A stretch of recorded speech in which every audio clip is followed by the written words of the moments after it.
కానీ ఇక్కడ మనము థెరపటిక్గా ఏ విధంగా వాడతాం ఈ వాటర్ అది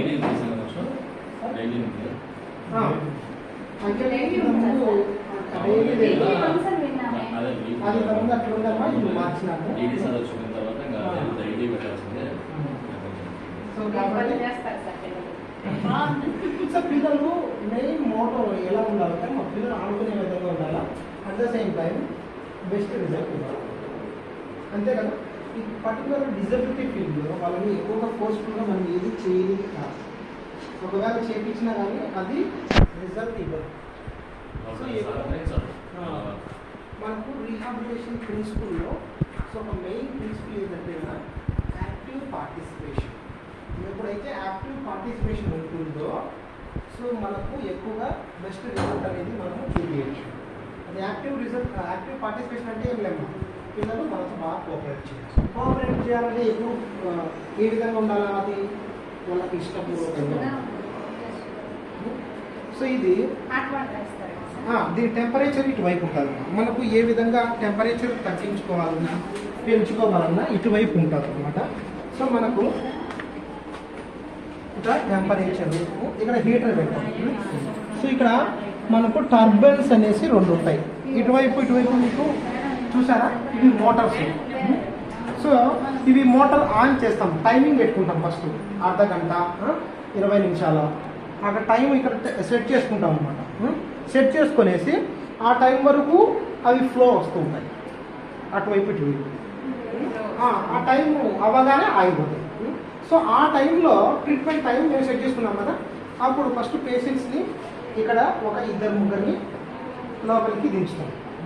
సో దించిన తర్వాత సో మేము ఫస్ట్ 2 రకాలుగా డివైడ్ చేసుకుంటాం.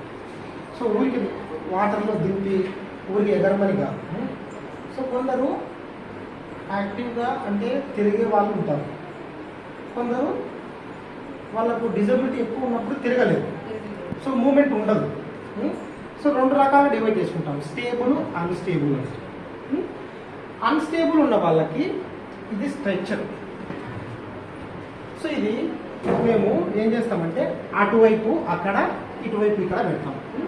సో కొన్ని లెవెల్స్ వరకు, సో ఎంతవరకు ఇక్కడ మెడదాకా వస్తున్నాయా లేదా, తల ఇటువైపు పెట్టి అక్కడ కాలు దించుతాం అన్నమాట కిందికి.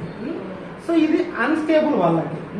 సో దీనిపైన మామూలుగా ఆసుపత్రిలో ఎలా పడుకుంటామో అట్లా పడుకోబెడతాం. పడుకోబెట్టి సో జనరల్గా మనము బెడ్ మీద చేపిస్తే ఎక్సర్సైజ్ డిఫరెంట్గా ఉంటాయి, వాటర్లో చేపించే ఎక్సర్సైజ్ డిఫరెంట్గా ఉంటాయి. సో మనం ఇలా చేస్తే దీనికి చేతికి ఏం అడ్డు లేదు కాబట్టి కండరాలు స్ట్రెంత్ అయ్యే అవకాశం ఉండదు. అదే వాటర్ విస్కోసిటీ వల్ల సో ఏమవుతుందంటే కన్నా అది బరువు పడినట్టు అవుతుంది.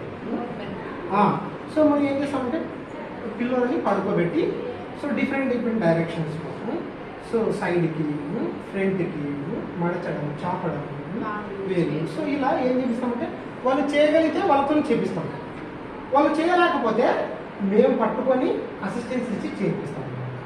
సో అలా చేపించడం వల్ల ఫస్ట్ మెయిన్ బెనిఫిట్ ఏంటంటే వాటర్ తగలగానే బ్లడ్ సర్క్యులేషన్ బాగా పెరుగుతుంది, అంటే రక్త సరఫరా, ఆ temperature, hot temperature, blood circulation పెరుగుతుంది. తర్వాత వాళ్ళకు కాళ్ళు చేతులు వంకరగా ఉంటాయి కదా, వాళ్ళకు టైట్నెస్ ఉంటుంది కదా, ఆ టైట్నెస్ అనేది తగ్గుతుంది.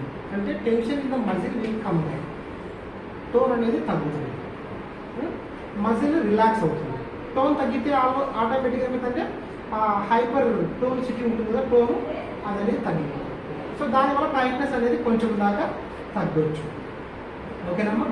తర్వాత మేము ఈ ఫ్లోకి, అది టర్బులెంట్ ఫ్లో వస్తుంటుందో దానికి ఆపోజిట్గా వాకింగ్ చేయిస్తాం. సో వాకింగ్ చేయించినప్పుడు ఏమవుతుందంటే కదా, అది రెసిస్టెన్స్ పవర్ వల్ల కండరాలు బాగా స్ట్రెంత్ అవుతాయి. దానికి ఆపోజిట్గా నడిపిస్తాం కదా, కండరాలకు బరువు పడినట్టు అవుతుంది. సో మనం డంబెల్స్ ఏ విధంగా చెప్తామో సో నీళ్ళే ఒక డంబెల్ లాగా అవుతుంది.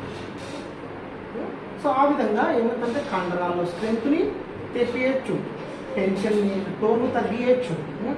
తర్వాత వాళ్ళకు ఈ కాలు చేతులు ఒకరుగా ఉంటే ఆ టెన్షన్ తగ్గిపోతే విధంగా చక్కగా వస్తాయి.